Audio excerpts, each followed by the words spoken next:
আসসালামু আলাইকুম। আমি আবু সাইদ চৌধুরী।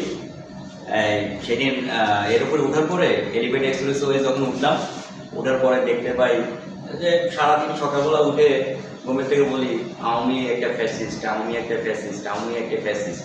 কিন্তু যখন এলিভেটেড এক্সপ্রেসে উঠে যখন 80 টাকা দিয়ে যখন এক পেটালে নামলাম, তখন বললাম আরে হাসিনা তো আসলে ভালো ছিল, ভালো একটা অন্তত ওকে এলিভেটেড এক্সপ্রেস তৈরি করে দিয়েছে।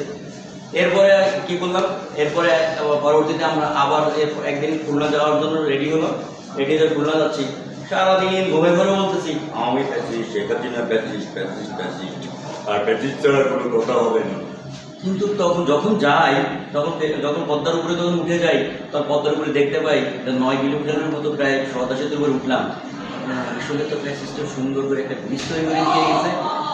আর তারপরে যখন কর্ণফুলী টানেলে যখন গেলাম, টর্নোটা যখন 15-20 কিলোমিটারের মতো বেঁচে গেল, নিজে যখন গাড়িটা নিয়ে চলে গেলাম, তখন দেখি ঘুমের ঘরে মনে বলি সকালবেলা ঘুম থেকে উঠে বলি আমি ফ্যাসিস্ট, আমি ফ্যাসিস্ট, আমি ফ্যাসিস্ট। কিন্তু যাই দেখতে পাই, যখনই দেখি কর্ণফুলী টানেলে যখন যাই, তখন কিন্তু সেই আওয়ামী ফ্যাসিস্টের কথাটা কিন্তু মনে পড়ে গেল। আর তখন কিন্তু টানেলটা কিন্তু ভালো লাগলো যে না, এটা তো আওয়ামী ফ্যাসিস্টটা ভালো একটা জিনিস তৈরি করেছে। মেট্রো রেলের এত পরিমাণ মিরপুরের একটা দুঃখ বাংলাদেশের মধ্যে সবচেয়ে বড়, সে দুঃখ যখন তাকায় দেখি উপর দিয়ে বিমানের মতো করে ফ্যাসিস্ট যাচ্ছে।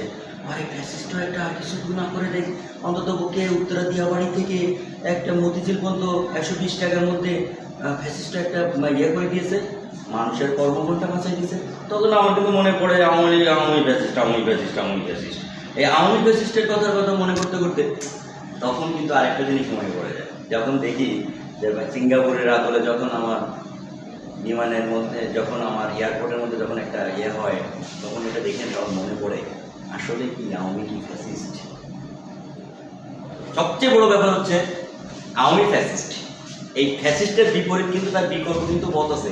মানুষ কিন্তু ফ্যাসিস্টের কোনো বিকল্পটা কিন্তু কেউ বলে না, সবাই কিন্তু খারাপটাকে বলে, এই আমি খারাপ, আমি খারাপ, আমি খারাপ, আমি খারাপ। কিন্তু একবারের জন্য কিন্তু বলে না আওয়ামী ফ্যাসিস্টের ভালো কাজগুলো কিন্তু একবারও বলে না। আমি এতক্ষণ ধরে যা কথাগুলি বললাম, আসলে মজার চলে কথাগুলো বলেছি, আসলে বাস্তবিকতা নিয়ে একটা কথা বলতে হয়। সবচেয়ে বড় হচ্ছে আজকে যে কথাগুলো বলতেছি বাস্তবটা নিয়ে। আপনারা সবাই ভালোটাকে ভালো বলেন, খারাপটাকে খারাপ বলেন। বাংলাদেশের মুক্তিযুদ্ধ সংগ্রাম থেকে শুরু করে, ভাষা আন্দোলন থেকে শুরু করে বাংলাদেশের অনেক আওয়ামী অবদান আছে, আবার তাদের খারাপ দিকও আছে। আপনারা খারাপ ভালো দুটাকে বিচার করেন। যারা অপরাধ করেছে তারা আমরাও বলি, আমরা সাধারণ জনগণ হিসেবে আমরাও বলি তাদের বিচার হোক। যারা অপরাধ করে নাই তাদেরকে কেন আপনারা মত সৃষ্টি করতেছেন? তাহলে কি এখন কি সেই কথা মনে পড়ে চাঁদাবাজ, সেই চান্দা ভাইয়ের আগমন, সেই চান্দা ভাই, এদেশের চান্দা ভাই তাহলে গেল কোথায়? আমরা তো কিন্তু সবাই মনে করেছিলাম 24শে জুলাই যুদ্ধ হবে, খুব সুন্দর একটা দেশ হবে, মালয়েশিয়ার মতো একটা অন্তত পক্ষে মাহাতির মোহাম্মদের মতো একটা দেশ তৈরি করে ফেলাবে এই নানাই সার্ভিস এরা যারা করবে। কিন্তু এখন কিন্তু কি হলো, সেই কিন্তু আওয়ামী ফ্যাসিস্টের মধ্যেই সব কিছু করা হচ্ছে। দুঃখ লাগে ভাই, এই দেশ আপনার আমার রক্তের বিনিময়ে দেশ তৈরি, যেটা বাংলাদেশ নাম ছিল পূর্ব পাকিস্তান, সেটাই হয়েছে বাংলাদেশ। ধন্যবাদ, ভালো থাকবেন, সুস্থ থাকবেন, আশা করি নিরাপদ থাকবেন। আসসালামু আলাইকুম।